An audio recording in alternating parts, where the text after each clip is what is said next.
അച്ഛാ, സ്വാതി എന്നെ ഞെട്ടിച്ചു കളഞ്ഞു. നല്ല എക്സ്പെർട്ട് ഡ്രൈവറാ സ്വാതി. നന്ദിനി കണ്ടില്ലേ, സ്വാതി മോള് വണ്ടി ഓടിച്ചു വന്നത്. നിനക്കും ഇതൊക്കെ പഠിക്കാവുന്നതേ ഉള്ളൂ. അയ്യോ, നമുക്കിതൊന്നും വേണ്ടേ. എന്നെ ഇവിടുന്ന് ഇറക്കി വിടാതിരുന്നാ മതി. ഗൗരിയെ കൊണ്ടുവിട്ടത് അവൾക്കത്ര പിടിച്ചിട്ടില്ല. എങ്ങനെ സഹിക്കും? ഈനാമ്പേച്ചിയും മരപ്പെട്ടിയും ഒരുമിച്ചായിരുന്നല്ലോ ഇവിടെ. അല്ല മോനെ, അവിടെ കൊണ്ടാക്കിയ ശേഷം അവളുടെ ആറ്റിറ്റ്യൂഡ് എങ്ങനെയായിരുന്നു? ബഹളം വെച്ചോ? ഇത്തിരി അട്ടഹാസങ്ങളൊക്കെ അവിടെയും കാണിച്ചു. എങ്ങനെയെങ്കിലും തിരികെ വരുമെന്നുള്ള വാശിയില അവള്. അവൾക്കിപ്പോ ഭ്രാന്ത് പിടിച്ചതുപോലെയാ. ഇത്രയും വേഗം നമ്മൾ അവളെ അവിടെ കൊണ്ടുവന്ന് ആക്കൂന്ന് അവള് പ്രതീക്ഷിച്ചില്ല. ഇപ്പൊ അവൾക്ക് അറിയേണ്ടത് അവളുടെ അച്ഛനും അമ്മയും ഒക്കെ എങ്ങനെ മരിച്ചു എന്നാ.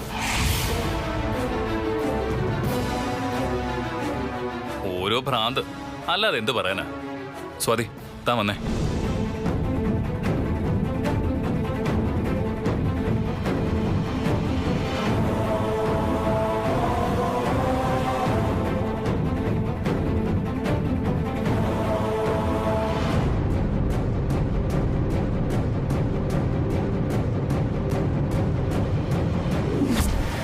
ഗൗരിച്ചയുടെ അച്ഛനും അമ്മയും എങ്ങനെയാ മരിച്ചത്?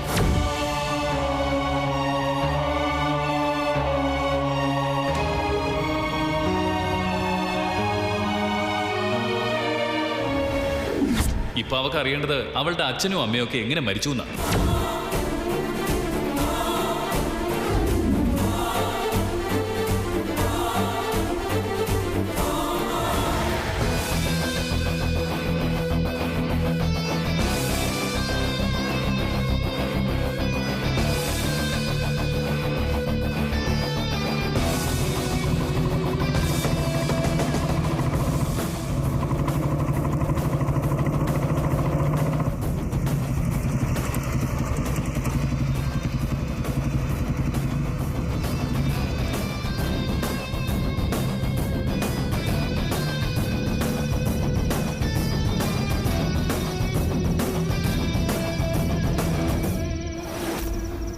എന്താ ഡാനി, നിന്നെ ഒരു കാര്യം ഏൽപ്പിച്ചിട്ട് നീ അതിന് ഒരു വിലയും കൽപ്പിക്കുന്നില്ലേ? ദേ, എന്റെ കയ്യിൽ നിന്ന് പണവും വാങ്ങി പോയിട്ട് എന്നെ ചതിച്ചാ അറിയാലോ നിനക്ക്. വേദേ, പോലീസ് സ്റ്റേഷനും ജയിലും ഒന്നും എനിക്ക് പുത്തരിയല്ല. ഞാൻ വിചാരിക്കാനിട്ടല്ല മാഡം, ഞാനും എന്റെ ടീമും കുറെ ദിവസങ്ങളായിട്ട് അവളുടെ പിന്നാലെ തന്നെയുണ്ട്. പിന്നാലെ നടന്നുപോലും. എന്നിട്ടെന്താ ഇതുവരെ അവൾക്കൊന്നും സംഭവിക്കാത്തത്? മാഡം, പറ്റിയൊരു അവസരം വന്നാലേ നമുക്ക് എന്തെങ്കിലും ചെയ്യാൻ പറ്റും. ഇപ്പോ അതിനൊരു അവസരം വന്നിട്ടുണ്ട്.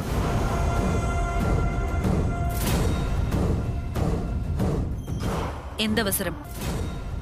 ഇന്ന് രാവിലെ നീലിനെ ഇടതുവശത്തിരുത്തി സ്വാതി കാറോടിച്ചു പോകുന്ന കണ്ടു. കുറെ നേരം ഞാൻ അവരെ ഫോളോ ചെയ്തു. അവള് കാറോടിച്ചു പോയതുകൊണ്ട് നമുക്കെന്താ ഗുണം? ഗുണമുണ്ട് മാഡം. അടുത്ത ദിവസങ്ങളിൽ എപ്പോഴെങ്കിലും സ്വാതി ഒറ്റയ്ക്ക് വണ്ടി ഓടിച്ച് പുറത്തു പോകുമെന്ന് തന്നെയാ എന്റെ പ്രതീക്ഷ. അതുകൊണ്ട് അങ്ങനെ വന്നാൽ നമുക്ക് കാര്യങ്ങൾ കുറച്ചുകൂടി ഈസി ആയിരിക്കും. പിടികിട്ടി. വാഹനത്തിന് അപകടം പറ്റി അവളങ്ങ് തട്ടിപ്പോയാലും നമ്മളെ ആരും സംശയിക്കില്ല, അല്ലേ? അത് വെറും ഒരു ആക്സിഡന്റ് ആയിരിക്കില്ല മാഡം. ആവരുത്. ജീവിതത്തിൽ ഒരിക്കലും ഇനി അവളുടെ ശല്യം ഉണ്ടാവരുത്. ഒന്നുകിൽ അവൾ അതോടെ തീരണം, അല്ലെങ്കിൽ ജീവശവം പോലെ കിടക്കണം ഈ ജന്മം മുഴുവൻ. മാഡം ധൈര്യമായിരിക്കെ.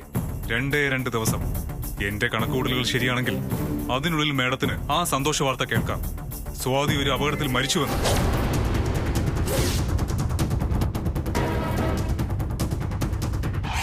അത് കേട്ടാൽ മാഡത്തിന് സന്തോഷാവില്ലേ?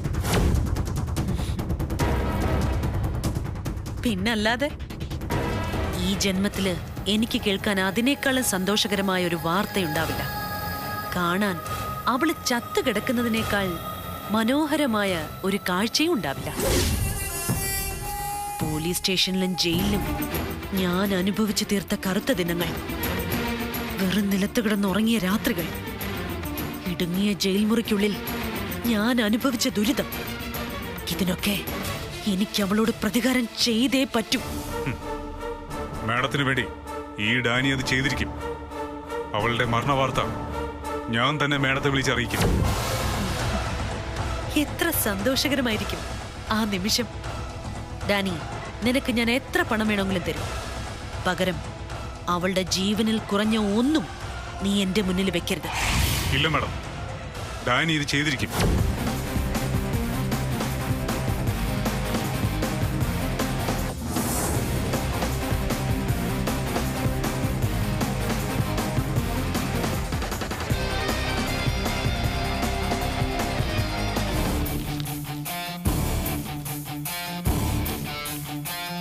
ദാ, ഇതിരിക്കട്ടെ. 2 ദിവസം അതിനുള്ളിൽ എനിക്ക് കേൾക്കണം അവളുടെ മരണവാർത്ത. വയ്ക്കോ, പറഞ്ഞത് ചെയ്തിട്ട് ഇനി എന്നെ വിളിച്ചാൽ മതി. ശരി മാഡം.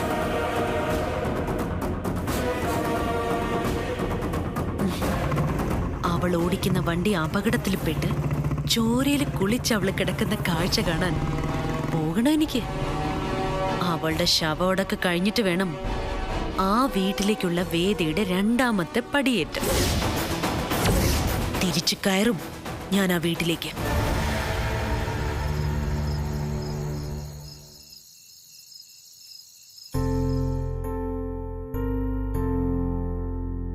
ഗിരിക്ക് ഈയിടെ തിരക്ക് കുറച്ച് കൂടുതലാ.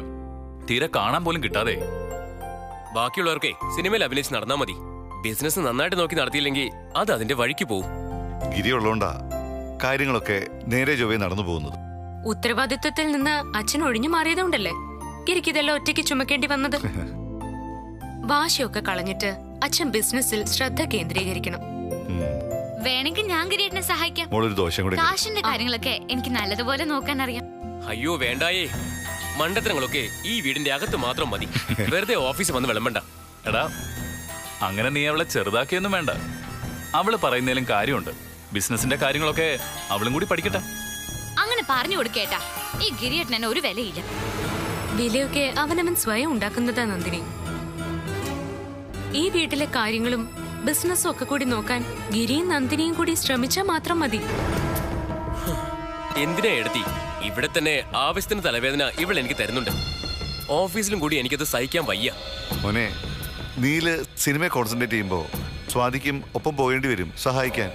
ഇതും അതുപോലെ സഹായമായിട്ട് കൂട്ടിയാൽ മതി. നോക്കാം. നീലിന് എപ്പോഴാ ഷൂട്ടിങ്ങിന് പോകേണ്ടത്? 2 ദിവസം പോണം. എന്തായാലും അപകടത്തിന് ശേഷം വീണ്ടും സിനിമയിൽ അഭിനയിക്കാൻ പോവല്ലേ. നാളെ രാവിലെ 2 പേരും കൂടെ ക്ഷേത്രത്തിൽ പോയി പ്രാർത്ഥിച്ചിട്ട് വേണം പോവാൻ. ആ, അത് വേണം. എനിക്ക് വേണ്ടി സ്വാതി പ്രാർത്ഥിച്ചാ മതി. ദൈവങ്ങൾ കേൾക്കും. അല്ലെങ്കിലും അമ്പലത്തിൽ വരാൻ ഏട്ടന് ഭയങ്കര മടിയാ. ഉന്തി തള്ളി വേണം കൊണ്ടുപോവാൻ. ദേ, കണ്ടില്ലേ അച്ഛൻ രക്ഷപ്പെട്ടു പോകുന്നത്. അവൻ വന്നില്ലെങ്കിലും മോള് രാവിലെ പോണം. വഴിപാടുകളെല്ലാം ഭംഗിയായിട്ട് നടത്തണം. ഈശ്വരാനുഗ്രഹമില്ലാതെ ഒന്നും നടക്കില്ല. അച്ഛൻ പേടിക്കണ്ട, ഞാൻ ഏട്ടനെയും കൂട്ടി രാവിലെ തന്നെ ക്ഷേത്രത്തിൽ പോവാം. മാത്രമല്ല, ഷൂട്ടിങ്ങിന് പോകുമ്പോ ഇത്തവണ ഏട്ടന്റെ കൂടെ ഞാനും പോകുന്നുണ്ട്. അതെയോ? ആഹാ, അത് കലക്കി. ദേ, ഇത്തവണ മാത്രമല്ല, ഇനി ഏത് സിനിമയിൽ അഭിനയിക്കാൻ പോയാലും സ്വാതിയും എന്റെ കൂടെ കാണും. ഏട്ടത്തെ വിവാഹം ചെയ്തത് നീലിന്റെ ഭാഗ്യം തന്നെയാണ്. ഓ അയ്യോടാ, ഏട്ടത്തിയെ പുകഴ്ത്താൻ എന്തൊരു ഉത്സാഹം. ഈശ്വര, ഇവരെ കൊണ്ടുപോകുന്നത് എങ്ങനെയെങ്കിലും തടയണമല്ലോ. എന്തെങ്കിലും വഴി കണ്ടേ പറ്റൂ. ഗൗരിയച്ചിയെ വിളിച്ചാലോ?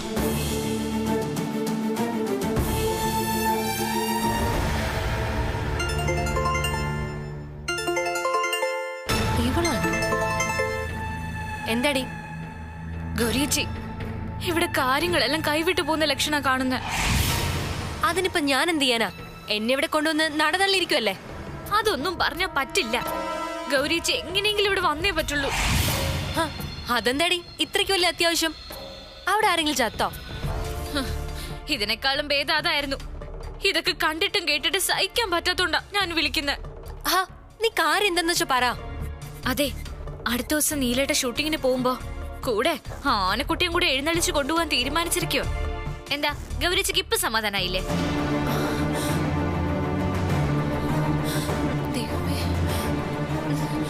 എടി, ഇത് സത്യമാണോ? ഓ അല്ല, കള്ളം. ഒന്ന് പോ ഗൗരിച്ചി. എല്ലാം കൂടെ കേട്ടിട്ട് എന്റെ നെഞ്ചു കിടന്ന് പിടയ്ക്കുവോ?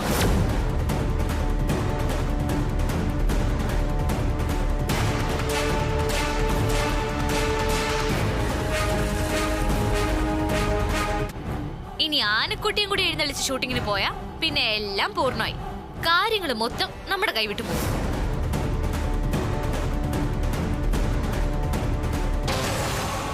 ഗൗരിയച്ചയ്ക്ക് പിന്നെ ഒരിക്കലും ഇവിടേക്ക് തിരിച്ചു കയറാൻ പറ്റില്ല.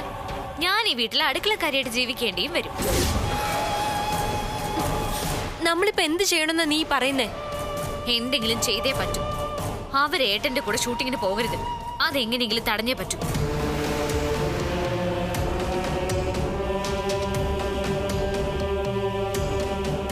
എന്തെങ്കിലും ഒരു വഴി പറ ഗൗരിജി. ഞാനൊന്ന് ആലോചിക്കട്ടെ. അവളെ കൂടെ കൊണ്ടുപോകുന്നത് ഒരപശകുനമായിട്ട് നീലിന് തോന്നണം. അങ്ങനെ എന്തെങ്കിലും സംഭവിച്ചാലേ അവളെ കൊണ്ടുപോകുന്നത് തടയാൻ പറ്റും. ആ, നാളെ രാവിലെ സർവ്വ ഐശ്വര്യത്തിന് ക്ഷേത്രത്തിൽ പോയി പ്രാർത്ഥിക്കാൻ പ്ലാൻ ഇട്ടിട്ടുണ്ട് ആനക്കുട്ടി.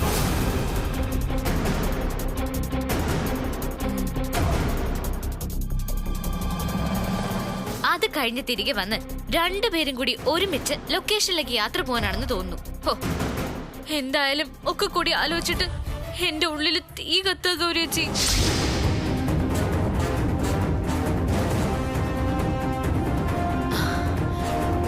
തീ. അതെ, തീ കത്തണം. എന്താ പറഞ്ഞ? എടി, തീ കത്തണമെന്ന്. എനിക്ക് ഗൗരിയച്ചി പറഞ്ഞ മനസ്സിലായില്ല. നമുക്ക് തീ കൊണ്ട് തന്നെ ഒരു കളി കളിച്ചാലോ? തീ കൊണ്ട് കളിക്കാനോ? അതെങ്ങനെ? എന്റെ കയ്യില് ഒരു ഉഗ്രൻ ഐഡിയ ഉണ്ട്. അത് വെച്ച് നമുക്കൊന്ന് കളിച്ചു നോക്കാം. 1 മണിക്കൂർ കഴിയുമ്പോ ആരും കാണാതെ ഞാൻ അവിടെ എത്തും. ഈ രാത്രിയിലോ? അതെ, ഈ രാത്രി തന്നെ. അവള് നാളെ രാവിലെ ക്ഷേത്രത്തിൽ പോകുന്നല്ലേ പറഞ്ഞത്? അതെ. അപ്പൊ അതിനു മുൻപേ ആ പദ്ധതി നടപ്പിലാക്കിയേ പറ്റൂ. ഞാൻ വിചാരിക്കുന്ന പോലെ കാര്യങ്ങൾ നീങ്ങിയാൽ നാളെ ക്ഷേത്രത്തിൽ പോയിട്ട് വരുമ്പോ തന്നെ അവൾ ഒരു അപശകുനമായിട്ട് മാറും. നീയേ ഞാൻ പറയുന്ന പോലെ അങ്ങ് ചെയ്താൽ മതി. ഓ, ഞാൻ എന്തു വേണേലും ചെയ്യാം. ഗൗരിച്ച് എപ്പോഴും ഇങ്ങോട്ട് വരുന്നേ? നീ ഇപ്പൊ സമയം നോക്കിക്കേ. കൃത്യം 1 മണിക്കൂറിനകം ഞാൻ അവിടെ എത്തും. നീ ഫോൺ വെച്ചോ. ഗൗരിച്ച് എന്താ പ്ലാൻ ചെയ്യുന്നത്?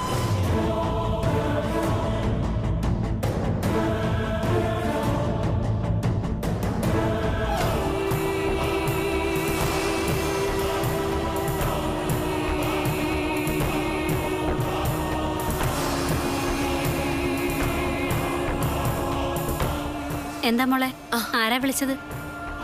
അമ്മേ, എനിക്ക് അമ്മയുടെ ഒരു സഹായം വേണം. അതിനെന്താ? പറ്റില്ലെന്ന് അമ്മ പറയരുത്. നീ കാര്യം പറ മോളെ. എന്താണെങ്കിലും ഈ അമ്മ നിന്റെ കൂടെ നിക്കില്ലേ? പിന്നെന്താ? അമ്മേ, എനിക്ക് ഈ രാത്രിയില് ആരും അറിയാതെ എന്റെ വീട്ടിലൊന്ന് പോയേ പറ്റും. ഈ രാത്രിയിലോ? നീ ഒറ്റയ്ക്ക്? അമ്മേ, എനിക്കിവിടെ എത്തിയേ പറ്റൂ. ഒരു 2 മണിക്കൂർ സമയം അമ്മ എനിക്ക് തരണം. മോളെ, അച്ഛനോ രാജീവ് നീ എവിടാന്ന് ചോദിച്ചാലോ? അയ്യോ, എനിക്ക് വയ്യ. അമ്മേ, അമ്മ എന്തെങ്കിലും ഒരു കള്ളം പറഞ്ഞൊന്ന് മാനേജ് ചെയ്യും. ദേ, ഇപ്പൊ സമയം 9:30. കൃത്യം 11:30 ആകുമ്പോ ഞാനിവിടെ തിരിച്ചെത്തും. ഉറപ്പ്? അല്ല, അവിടെ ചെന്ന് നീ എന്ത് ചെയ്യാൻ പോവാ? ആ വീടിന് മൊത്തത്തിൽ തീടാനുള്ള വൈരാഗ്യം എന്റെ മനസ്സിലുണ്ട്. പക്ഷേ തൽക്കാലം അത് വേണ്ട. പകരം തീ കൊണ്ട് സ്വാതിയെ ഒരു അപശകനക്കാരിയാക്കി മാറ്റണം. എന്തു വന്നാലും അവള് നീലിന്റെ കൂടെ ലൊക്കേഷനിൽ പോകരുത്. അതെനിക്ക് തടഞ്ഞേ പറ്റൂ.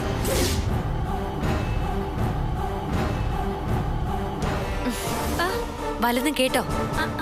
ആ, ഞാൻ പോയിട്ട് വരാം.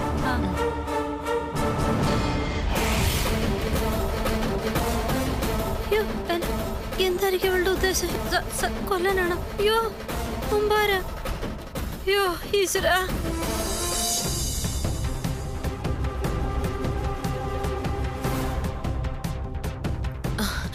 അമ്മേ, ഞാൻ പോയിട്ട് വരാം. നീ ഇപ്പൊ അവിടെ പോയിട്ട് എന്താ ചെയ്യാൻ പോകുന്നത്? കുഴപ്പമൊന്നും ഉണ്ടാക്കി വെച്ചേക്കല്ലേ?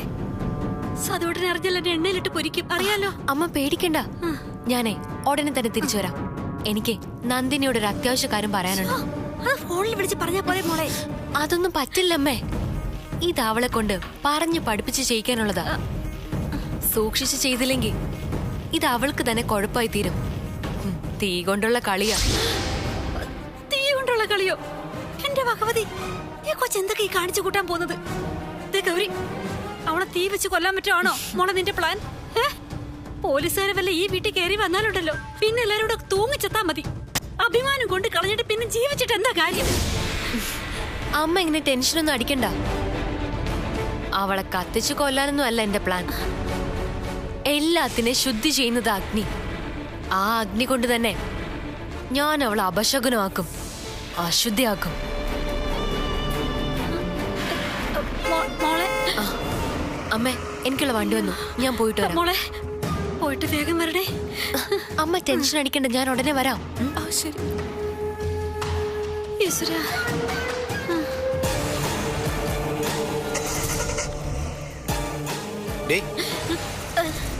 നീ എന്തായാലും ഇവിടെ അന്തം വിട്ട് നിൽക്കുന്നേ? അത് പിന്നെ ഒരു വണ്ടിയുടെ ശബ്ദം കേട്ടല്ലോ. ആരാ വന്നത്? എനിക്കറിയത്തില്ല. ഒരു വണ്ടി വന്ന് നിൽക്കുന്ന ശബ്ദം കേട്ട ഞാനും വന്ന് നോക്കിയത്. ആരാന്ന് ചെന്ന് നോക്കിയപ്പോ അവര് സ്റ്റാർട്ടാക്കി പോയി കളഞ്ഞു. ആരായിരിക്കും? അതെന്നോടാണ് ചോദിക്കുന്നത്? അതെ. നിക്ക്. നിനക്കാകെ ഒരു പരിഭ്രമമാണല്ലോ. എന്താ ഭാനു ഒരു കള്ളത്തരം? എന്ത് കള്ളത്തരം? എനിക്ക് ഒന്നുമില്ല. അതൊക്കെ സ്വതോട്ടിന് തോന്നുന്നതാ. അല്ലെങ്കിലും വയസ്സുകാലത്ത് നിങ്ങൾക്ക് എന്നെ ഇത്തിരി സംശയം കൂടുതലാ. ഞാൻ ഇത്തിരി സുന്ദരിയായതിന്റെ കുശുമ്പല്ലേ നിങ്ങൾക്ക്? ദേ കൊല്ലു ഞാൻ. വന്നങ്ങോട്ട് മരുന്ന് കഴിച്ച് കിടന്ന് ഉറങ്ങാൻ നോക്ക്. മരുന്നോ? അതിന് ഞാൻ ഏതാ മരുന്ന് കഴിക്കുന്നേ? നീ എന്തൊക്കെയാ ബാനു പറയുന്നേ? മരുന്ന് കഴിക്കുന്നതിന്റെ കുഴപ്പം ഇതൊക്കെ. ഇനി മുതല് മരുന്ന് കഴിച്ചിട്ട് വേണം നിങ്ങൾ കിടന്നുറങ്ങാൻ. അമ്മേ, എന്നടാ നിനക്ക് വേണം മരുന്ന്? മരുന്നോ? നല്ല ഒന്നാതര മരുന്ന് രണ്ടാക്കും തരാം ഞാൻ. എടാ, നിന്റെ അമ്മയ്ക്ക് ഭ്രാന്തായെന്ന് തോന്നുന്നേ. നിങ്ങളെ എന്റെ കൂടെ പറയിപ്പിക്കണ്ട. അമ്മേ, എന്ത് പാടാ? അമ്മേ, ഗൗരി എവിടെയെങ്കിലും കാണുന്നില്ല. കാണുന്നില്ലേ? ഞാനെന്ത് വേണം? അവളെ മുറിയിൽ അങ്ങനെ കാണും. പോയി നോക്ക്. അമ്മയെ കാണണോന്ന് പറഞ്ഞ് അവള് താഴോട്ട് ഇറങ്ങി വന്നതാ, പിന്നെ മുകളിലേക്ക് വന്നിട്ടില്ല. അവൾ എവിടെ പോയി അമ്മേ? അവൾ ആവിയായി പോയി കാണും. എടാ കോന്ത, അവള് മുറി തന്നെ കാണും. നീ ചെന്ന് നോക്കടാ. പെണ്ണുപിള്ളി അന്വേഷിച്ച് പാരാത്രി ഇറങ്ങി നടക്കുന്നു. ഇനി അവളെ അന്വേഷിച്ച് എന്റെ പുറകെ എങ്ങനെ വന്നാ നിന്റെ തലമണ്ട അടിച്ചു പൊട്ടിക്ക് ഞാൻ പറഞ്ഞേക്കാം. എന്റെ പെണ്ണുപിള്ളി എന്റെ ഒക്കത്ത് വെച്ചോട്ടല്ലേ ഞാൻ നടക്കുന്നത്. അച്ഛാ, അച്ഛാ, അമ്മയ്ക്ക് ഇത് എന്ത് പറ്റി?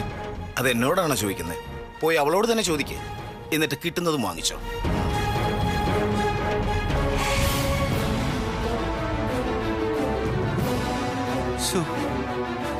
ഈശ്വര, ഈ ഗൗരി ഇത് എവിടെ പോയി? ഞാൻ എത്താറായി. ഇടത് സൈഡിലെ ഗേറ്റിന്റെ അടുത്തേക്ക് വന്നാ മതി. ചേച്ചി ഇങ്ങോട്ട് വാ. വേഗം തുറക്ക്. എല്ലാം ഓക്കെ ആണല്ലോ? ഗൗരിച്ച് എങ്ങനെ വന്ന്? അവിടെ ആരും അന്വേഷിക്കില്ലേ? രാജുവേട്ടന്റെ അമ്മയ്ക്കറിയാം ഞാൻ ഇങ്ങോട്ടാ വന്നേന്ന്. ബാക്കിയുള്ളവരുടെ കാര്യമൊക്കെ അമ്മ നോക്കിക്കോളും. ഗൗരിജി, നമ്മളിപ്പോ എന്താ ചെയ്യുന്നത്? എന്താ ചേച്ചിയുടെ മനസ്സിൽ പ്ലാൻ? വെയിറ്റ്.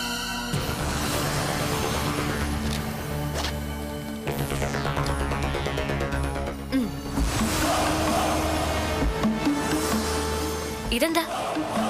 എടി, ഇതാണ് വൈറ്റ് ഫോസ്ഫറസ്. ഇതുകൊണ്ട് എന്ത് ചെയ്യാനാ? എടി, ഇതൊരു സ്ഫോടക വസ്തുവാ. ഈ വൈറ്റ് ഫോസ്ഫറസ് ചൂടേറ്റ കത്തും. നാളെ ക്ഷേത്രത്തിൽ പോവാൻ അവളെടുക്കുന്ന സാരിയില് നീ ഇത് പുരട്ടണം. എന്തിന്? ക്ഷേത്രത്തിൽ വെച്ച് അവളുടെ സാരിക്ക് തീ പിടിച്ച അതൊരു ദുശകനായിട്ട് മാറില്ലേ? പിടികിട്ടിയോ? പിടികിട്ടി. അത് ശരിയാ. ക്ഷേത്രത്തിൽ വെച്ച് അങ്ങനെ ഒരു സംഭവം ഉണ്ടായ സംഗതി കലക്കും. അതോടെ അവരൊപ്പം കൊണ്ടുവരാനുള്ള പ്ലാൻ ഏട്ടൻ ഉപേക്ഷിക്കുകയും ചെയ്യും. പക്ഷേ ഇത് ക്ഷേത്രത്തിൽ വെച്ച് കത്തുന്നുള്ളതിന് എന്താ ഉറപ്പ്? കത്തിയില്ലെങ്കിൽ നമ്മുടെ പദ്ധതി പൊളിയില്ലേ? കത്തിയില്ലെങ്കിൽ കത്തിക്കണം. അതിനാ നമ്മൾ ബുദ്ധി പ്രയോഗിക്കേണ്ടത്. നമ്മളെ സഹായിക്കാൻ ഒരാള് വേണം. നമുക്ക് പൂർണ്ണമായിട്ടും വിശ്വസിച്ച് കൂടി നിർത്താൻ കഴിയുന്ന ഒരു സ്ത്രീ. അങ്ങനെ ഒരാളുണ്ടോ നിന്റെ കയ്യില്? അതിപ്പോ എന്താടി, ഇല്ലേ? ഒരാളുണ്ട്. അവരെ കൊണ്ട് എന്ത് ചെയ്യിക്കണമെന്ന് ഗൗരിച്ചി പറഞ്ഞാ മതി. ബാക്കി ഞാൻ ഏറ്റു. പറയാം. അമ്പലത്തിൽ നിന്ന് തൊഴുതിറങ്ങി വരുന്ന സ്വാതിയെ അവളുടെ സാരിയിൽ സൂര്യപ്രകാശം അടിക്കുന്ന ഏതെങ്കിലും ഒരിടത്ത് വിളിച്ചു വരുത്തി നമ്മൾ ഏർപ്പെടുത്തുന്ന സ്ത്രീ സംസാരിക്കണം. എന്നിട്ട് കൃത്യമായ സാരിയിൽ ഈ വൈറ്റ് ഫോസ്ഫറസ് പുരട്ടിയ ഭാഗത്ത് സൂര്യപ്രകാശം പതിച്ച സാരിക്ക് തീ പിടിക്കും.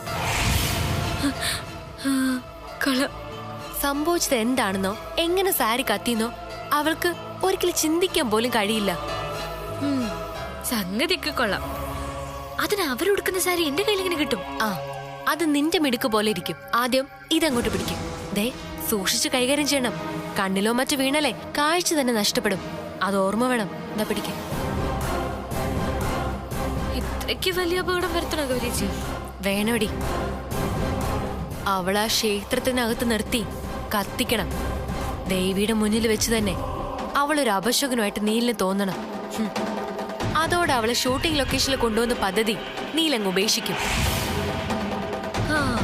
കൊള്ളാം. ഇത് കലക്കും. കലക്കി പൊളിക്കും.